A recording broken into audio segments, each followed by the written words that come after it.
A stock character is a stereotypical person whom audiences readily recognize from frequent recurrences in a particular literary tradition. Stock characters are archetypal characters distinguished by their flatness. As a result, they tend to be easy targets for parody and to be criticized as cliché copyrights. The presence of a particular array of stock characters is a key component of many genres. Examples and history. Ancient Greece. The study of the character, as it is now known, was conceived by Aristotle unregistered trademark student Theophrastus. In the characters, Theophrastus introduced the a character sketch, which became the core of a character as a genre. It included 30 character types.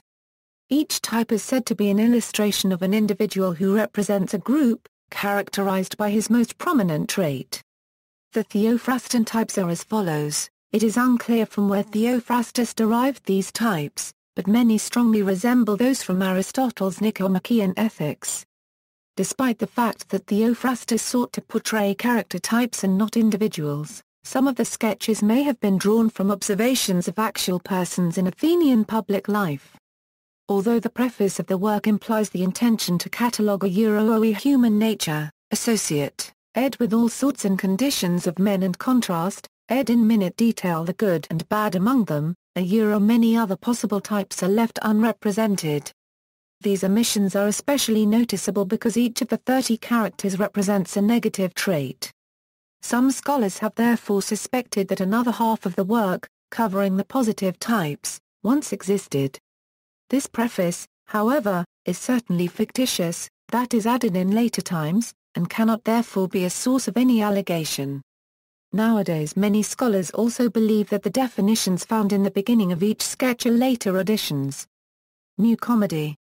New comedy was the first theatrical form to have access to Theophrastus unregistered trademark characters. Menander was said to be a student of Theophrastus, and has been remembered for his prototypical cooks, merchants, farmers and slave characters. Although we have few extant works of the new comedy, the titles of Menander unregistered trademark plays alone have Theophrastan Ring the fisherman, the farmer, the superstitious man, the peevish man, the promiser, the heiress, the priestess, the false accuser, the misogynist, the hated man, the shipmaster, the slave, the concubine, the soldiers, the widow, and the noise-shy man. Mimistry, another early form that illustrates the beginnings of the character as the mime. Greco-Roman mimic playlets often told the stock story of the fat, stupid husband who returned home to find his wife in bed with a lover, stock characters in themselves. Although the mimes were not confined to playing stock characters, the mimus calvus was an early reappearing character. Mimus calvus resembled Maccus, the buffoon from the Attilan farce. The Attilan farce is highly significant in the study of the character because it contained the first true stock characters. The Attilan farce employed 4 fool types. In addition to Maccus, Baccho, the glutton, Pappus, the Norve old man, and Decennis, the cunning hunchback. A 5th type, in the form of the additional character Manducus, the chattering jawed pimp, also may have appeared in the Attilan farce, possibly out of an adaptation of Decennis. The Roman mime, as well, was a stock fool, closely related to the Attilan fools. Roman input equals. Plautus, the Roman playwright Plautus drew from Attilan farce as well as the Greek Old and New Comedy.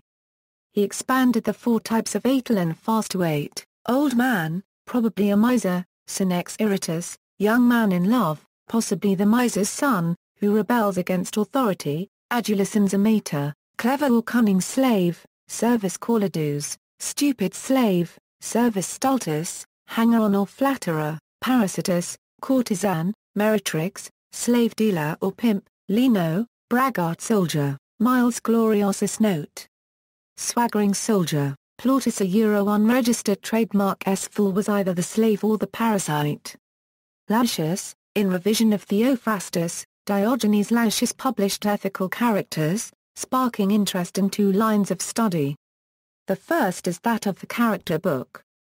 Imitators of Theophrastus including Satyrus Athenius, Heraclides Ponticus, Lycon, and Rutilius Lupus wrote their own character sketches. Circa 212 BC, Aristotle unregistered trademark S discourse on morality included several proud character types and mimicked the Theophrastan style. Following Philodemus of Gadara unregistered trademark S work on OE self-seeking affability and Aristotle unregistered trademark S characters, evidence of acquaintance with the genre is present, however popularity of the portrait over the generalized stock figures is increasing.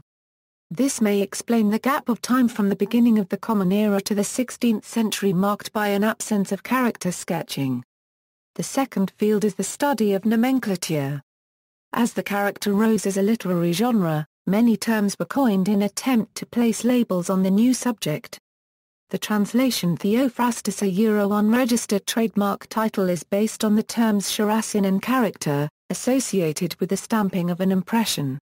Rhetorica ad Hirnium, attributed to Cicero, split the character up into two qualities, affectio, the description of physical appearance, and notation, the nature of man.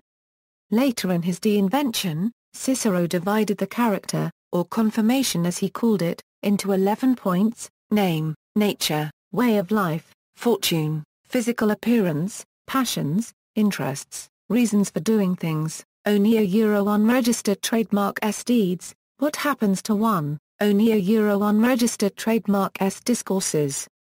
Seneca, too, played a part in providing labels for the new genre in his Epistulae Morale, using the terms ethologia and characterismos for characteristic conduct of the moral types. Circa 93 AD, Quintilian unregistered trademark S Institutio Oratoria discussed the effect of personality on rhetoric and in so doing, coined the terms ethopia, an oratory unregistered trademark S imitation of another persona unregistered trademark S character or habits, and prosopopia, the same thing, but with the dramatization of the person as well as the giving of his words. Other terms conceived in the period include figuri sententiorum and descriptio personae. Decorum, the rhetorical principle that an individual unregistered trademark S words and subject matter are appropriately matched, also became a relevant term, and would remain significant into the Renaissance. Supersession by philosophy, the Romans a perverse admiration for decorum, is in part responsible for the deterioration and the resulting blackout period of the character genre.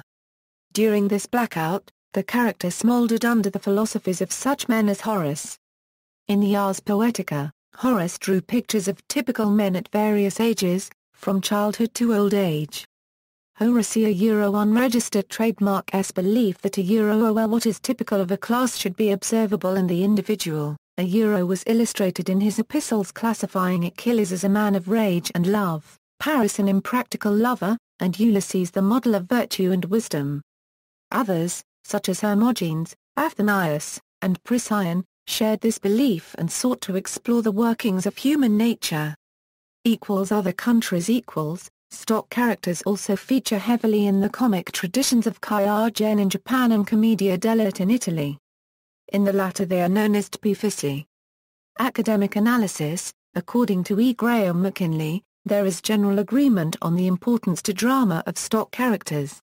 This notion has been considerably explored in film theory, where feminists have argued, female stock characters are only stereotypes. Thus, the subject of female stock characters has attracted scholarly attention as seen in the work of Ulrich Rösler and J. Andressoni, whose work deals not only with female stock characters in the sense of typical roles in the dramas, but also with other female persons in the area of the theatrical stage.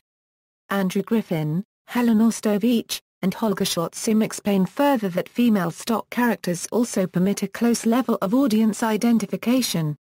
This is true most of all in The Troublesome Reign, where the weeping woman type is used to dramatic advantage. This stock character provides pathos as yet another counterpoint to the play's comic business and royal pomp. Tara Brabazon discusses how the schoolma'am on the colonial frontier has been a stock character of literature and film in Australia and the United States. She is an ideal foil for the ill-mannered, uncivilized hero. In American literature and film, the spinster from East, generally Boston, has some stock attributes. Polly Wells Kaufman shows that her genteel poverty, unbending morality, education, and independent ways make her character a useful foil for the two other female stock characters in Western literature, the prostitute with a heart of gold and the long-suffering farmer's wife. Copyright law. In the United States, courts have determined that copyright protection cannot be extended to the characteristics of stock characters in a story, whether it be a book, play, or film. See also, Dan. List of stock characters, The Tough Guide to Fantasyland. References, Chris Boldy. Stock character. The Oxford Dictionary of Literary Terms. Oxford University Press. Pages 317. Retrieved January 22, 2014. Kamesha Jackson. Stock character. In Ronald L. Jackson 2. Encyclopedia of Identity. Sage Publications. Retrieved January 22, 2014. E. Graham McKinley, Beverly Hills, 90210, Television, Gender, and Identity, 19. Ulrich Rusler and J. Andrasoni, Aspects of the Female and Indian Culture, Proceedings of the Symposium in, 119. Andrew Griffin, Helen Ostovich, and Holger Schotzim, Locating the Queen's Men, 1583–1603, Material Practices and Conditions of 172. Tara Brobazon, Ladies Who Lunch, Celebrating Difficult Women, 147. Nichols v. Universal Pictures Corporation, 45 F2D 119.